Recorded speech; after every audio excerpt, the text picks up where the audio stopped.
buenos días, compañeros y compañeras. Nosotros somos Catherine Flores y Vicente Córdoba, y el día de hoy les vamos a hablar de la caracterización de un piezo eléctrico y los modos de vibración de un espejo delgado a través del uso del interferómetro de Mach-Zehnder. Bueno, nuestra presentación se divide en varias partes. Tenemos una pequeña introducción donde vamos a hablar de nuestra motivación, los objetivos que tenemos con los experimentos y algunas definiciones que es importante tener claras. También el marco teórico, donde hablaremos de la descripción de una onda y la teoría de placas delgadas. Posteriormente tenemos el procedimiento experimental, donde hablamos también del montaje, donde tenemos también los componentes que utilizamos, por qué los utilizamos, y la extracción de resultados y análisis de error, y por último una pequeña conclusión y las implicaciones de nuestro experimento. Objetivos. Bueno, nosotros tenemos dos grandes objetivos con nuestro experimento. El primero de ellos es caracterizar el desplazamiento de un piezo eléctrico en función del voltaje aplicado. Es decir, nosotros vamos a aplicar un voltaje a nuestro piezo eléctrico y este se va a desplazar. Y nosotros queremos averiguar si el desplazamiento es lineal, no lineal o de qué forma se comporta. Nuestro segundo objetivo es caracterizar los modos vibracionales y las frecuencias fundamentales de un espejo delgado. Esto es porque conocer las frecuencias fundamentales y los modos vibracionales nos ayuda también a entender características del material, como por ejemplo el modo de la elasticidad y bueno, la información de por sí de conocer las frecuencias fundamentales y los modos normales. Es importante saber qué es un piezo eléctrico. Bueno, un piezo eléctrico es un material que al deformarse produce una diferencia de potencial. Al revés también ocurre, si yo le aplico una diferencia de potencial al material, este se empieza a deformar. Estos materiales se conocen como transductores, ya que permiten una conversión entre energía mecánica y energía eléctrica. Y tienen miles de aplicaciones en la vida diaria. Por ejemplo, se utilizan en el campo de la náutica, como para poder medir distancias bajo el agua, o también se utilizan en los encendedores para poder crear un arco voltaico y encenderlo, y las pastillas piezoeléctricas que se utilizan en música. Nuestro marco teórico. Bueno, sabemos que por el curso de ondas y óptica, una onda se puede describir de la siguiente forma. Pero dado que estamos en el interferómetro de Mach-Zehnder, la frecuencia va a ser la misma, ya que viene dada por el láser. De igual forma, el desfase es el mismo, ya que como el beam splitter es que separa el radio inicial, podemos considerarlo como cero. Entonces, nuestra diferencia de caminos ópticos solamente va a estar dada por el factor 2pi partido lambda, que viene a ser la longitud de onda del láser, por el desplazamiento. Y este desplazamiento va a ser el desplazamiento del piezo. Si nosotros logramos conseguir este desfase, despejamos para el desplazamiento y obtenemos lo que estamos buscando. Ahora mi compañera va a hablar de las condiciones del espejo delgado. Como paralelamente estamos estudiando los modos de vibración de un espejo, vamos a usar la teoría de placas delgadas, ya que ella está asociada a una ecuación diferencial de cuarto grado, y al solucionarla tenemos que las frecuencias fundamentales, las frecuencias de los modos normales están dadas por esta expresión. En esta expresión tenemos las propiedades del espejo, que son el módulo de Young, el coeficiente de Poisson, la densidad del material, las dimensiones del espejo, que su radio es de 25 milímetros y el ancho de 1 milímetro. Y también consideramos las condiciones de borde, que es que el espejo en todo su borde está simplemente sujetado.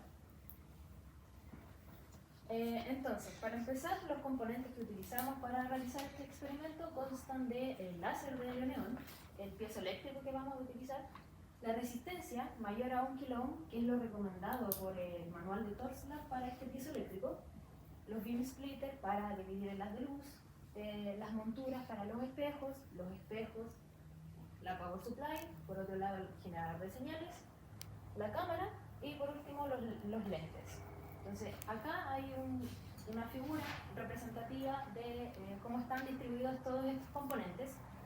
La idea aquí es la misma del Mach-Zehnder, del interferómetro de Mach-Zehnder, solamente que en uno de los caminos ópticos vamos a incluir el piezo eléctrico detrás del espejo, y el piezo eléctrico está a su vez conectado a las resistencias, que a la vez van a estar conectadas o a la power supply o al generador de señales, dependiendo de los dos objetivos que estamos estudiando en este proyecto.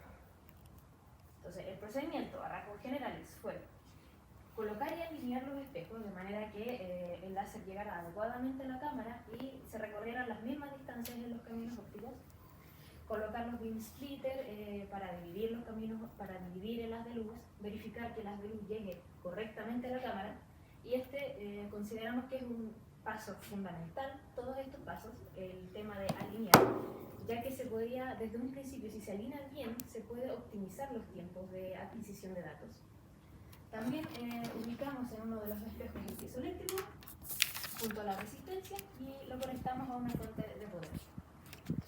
Por lo que vamos a hacer, lo que hicimos fue variar el voltaje aplicado al piezoeléctrico y registramos el patrón de interferencia para cada uno de esos voltajes aplicados. Con esas imágenes las analizamos utilizando el programa de ImageJ y con ese análisis construimos un gráfico del desplazamiento versus versus el voltaje. Paralelamente usamos el generador de señales para modular el piezoeléctrico a cada una de las frecuencias que calculamos anteriormente del espejo. Esto para provocar resonancia.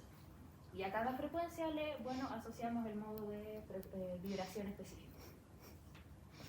Bueno, acá mi compañero va a explicar más detalladamente cómo se extrajo los datos de J-Image. Bueno, complementando lo que dijo mi compañera, aquí vemos que tenemos un patrón de diferencia inicial cuando no existe una diferencia potencial aplicada en el piezoeléctrico. Luego procedemos a asociar un volt en la power supply y obtenemos el siguiente patrón de interferencia.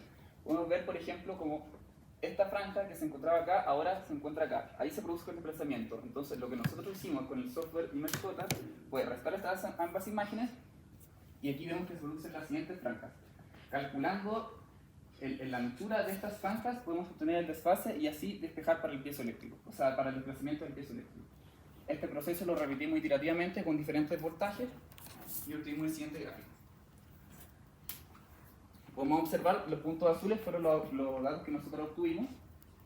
La línea en rojo, el ajuste lineal que nosotros procedimos a hacer, encontramos que nuestro ajuste tiene un error del 6.10% con respecto a los valores que entrega Torlabs para los desplazamientos. Y podemos ver que es un comportamiento lineal. Ahora mi compañera va a hablar un poco más de los modos normales. Claro. Adicionalmente, realizamos otras simulaciones, esta vez considerando que estamos trabajando con un espejo circular. Y bueno, podemos ver que la frecuencia fundamental es de 352.99 Hz. Y a partir de ahí, a cada una de estas frecuencias, nosotros vimos que había asociado un sonido. Entonces, por ejemplo, en la frecuencia fundamental, nosotros escuchábamos esto. La flecha. Esto. ¿No suena? No. Ah, ya sé por qué no suena. ¿Por qué no suena? Porque lo tenía apagado. Ah, y ahora sí. Ya. No, no suena. ¿No? Ah, ya, entonces le pido entonces. Ya. Ahí está. Para la otra frecuencia, para el otro modo de vibración, que era esta, que esta ya era de unos 700 Hz, y así para todas las frecuencias que íbamos probando en el laboratorio. Bueno, realizamos 20 simulaciones, y acá hay otras más de los modos de vibración siguientes. La cosa es que por ciertas limitaciones que tuvimos a lo largo del desarrollo de este proyecto, no pudimos observar en las franjas algún comportamiento o alguna respuesta ante él. Y es algo que vamos a detallar a continuación. Pero eso, más que nada. Bueno, para seguir con el punto de mi compañera, el análisis de errores, a medida que íbamos realizando el experimento, nos fuimos dando cuenta que, por ejemplo, la imagen que se obtiene al final del interferómetro es muy sensible a movimientos externos, por ejemplo, a voces de compañeros hablando o movimientos de la mesa óptica, por lo que se recomienda trabajar en un lugar ojalá aislado y solo. Asimismo, la selección de materiales que nosotros realizamos no fue la más adecuada, ya que nuestra power supply solamente tenía la capacidad de llegar hasta 27 volts y el piezoeléctrico tiene un rango de trabajo desde 0 hasta 150 volts. Entonces, perdimos muchos datos que pudimos haber recopilado, pero no lo hicimos. Asimismo, las resistencias que utilizamos, a pesar de que el fabricante recomendaba usar mayor a 1 kΩ, nosotros utilizamos una resistencia equivalente a 2 kΩ y eso se traduce que el voltaje que le estaba llegando efectivamente al piezoeléctrico era del orden de los milivolts. Entonces, ya de nuestro rango reducido de voltaje lo reducimos aún más y aproximadamente llegamos a 1 milivolt, siendo que el piezo trabaja de 0 a 150. Llegaba luz de baja intensidad al final del interferómetro, principalmente por el espejo de silicio. Se recomienda trabajar con láser de mayor intensidad o con que disminuyen el camino óptico de forma a no perder tanta intensidad durante la trayectoria del láser. Tuvimos que improvisar algunas soluciones, por ejemplo, colocar cartones debajo del láser o cartones debajo de la montura, ya que algunas veces el láser no incidía de manera correcta a los lentes y la forma que encontramos, dado que no teníamos los materiales necesarios, fue improvisar de cierta forma estas soluciones. Y como mencioné anteriormente, cuando analizábamos las imágenes en ImageJ era fácil cometer errores en medir la distancia de la franja, ya que la resolución no es la mejor. Entonces se realizaron 4 mediciones para obtener este desfase, pero aún así existe la posibilidad de que algunas hayan quedado fuera del margen. Y como mencioné anteriormente, nuestro rango salió muy reducido porque el voltaje que aplicamos y que le estaba llegando realmente al piezo eléctrico no era el de todo lo que podía dar. Otras limitaciones. Nos dimos cuenta de que la cámara que estábamos usando, Mofos C100, tenía una resolución de 60 frames por segundo. Y nuestro sistema está oscilando a frecuencias de kilohertz. Entonces era imposible que esta cámara capturara estas señales porque, bueno, la frecuencia de muestreo estaba fuera del rango de la frecuencia de nuestro sistema. Otra cosa también es que, bueno, a través del cálculo de las frecuencias hicimos aproximaciones en algunas constantes, la densidad del módulo de Young, el coeficiente de Poisson, que eso también tiene un error asociado en el cálculo de la frecuencia. Y lo otro que conversamos con mi compañero que nos parecía adecuado asumir es que no optimizamos correctamente el tiempo, ya que nosotros nos basábamos mucho en intentar buscar respuestas por nuestros medios, buscar alternativas por nuestra cuenta y no consultarle a nuestros superiores en un tiempo adecuado de tiempo. Entonces eso también retrasó el desarrollo de este experimento, lo entorpeció y este tiempo podríamos haberlo aplicado a mejorar el setup del experimento y ver todos estos errores asociados. Bueno, pasando a las mejoras experimentales, recomendamos utilizar un fotodiodo a la hora de recopilar como estos patrones de interferencia, ya que el cálculo hubiese sido mucho más sencillo y el fotodiodo permite también utilizar técnicas como el login, que permite analizar los datos de mejor forma y no visualmente como lo hicimos nosotros con el programa, que arroja un montón de errores. También es recomendable utilizar una cámara que obviamente tenga la frecuencia de muestreo necesaria para poder ver los modos normales y así poder completar el experimento, y que ojalá pudiese también captar todo el patrón de interferencia, ya que solamente logramos captar una parte del mismo. Existen espejos piezoeléctricos que se pueden utilizar, pero son más caros, que serían convenientes porque así podemos evitar que parte del soporte que sostiene el espejo se lleve la energía que produce el mismo al aplicarle la diferencia potencial. Se recomienda también disminuir la cantidad de espejos para evitar la pérdida de intensidad de la luz y también evitar posibles como diferencias de camino óptico que no estamos buscando o no son planificadas. Y por último, conocer los materiales con que se está trabajando. La cámara, por ejemplo, sería bueno saberlo desde antes para no hacer el experimento y darme cuenta en la mitad.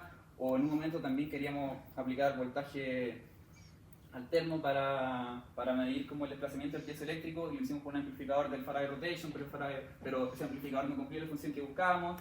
Entonces es bueno conocer desde antes los materiales que se están utilizando y cómo funcionan estos. Y por último, nuestra conclusión, bueno, encontramos que existe una relación lineal entre el desplazamiento de las franjas y el voltaje aplicado, con un error aproximado del 6.10% de los valores que entrega Thorlabs. Simulamos los modos normales y las frecuencias fundamentales, pero desgraciadamente no logramos ver estas experimentalmente.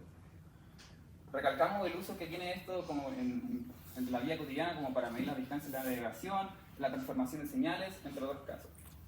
Y que los modos normales permiten conocer las características físicas del material, como el módulo de elasticidad. Y por último, para futuros experimentos, dado que el piezo eléctrico transforma de un tipo de energía a otro, sería interesante ver qué tan eficiente es el piezo como fuente de energía, o sea, para transformar de uno a otro. Así que eso. Esperamos que les haya gustado nuestra presentación. Tenemos una parte para agradecer al profesor Mays por la constante ayuda y la realización de este experimento, a Catalina también por acompañarnos con nuestras dudas, y Matías porque en un momento íbamos a diseñar un piezo más pequeño, íbamos a utilizar un piezo más pequeño y diseñamos una pieza en 3D para poder ubicarlo, pero al final cambiamos un piezo más grande que permite desplazamientos más grandes y no lo utilizamos, pero de todas formas queríamos reconocerlo. Así que, muchas gracias.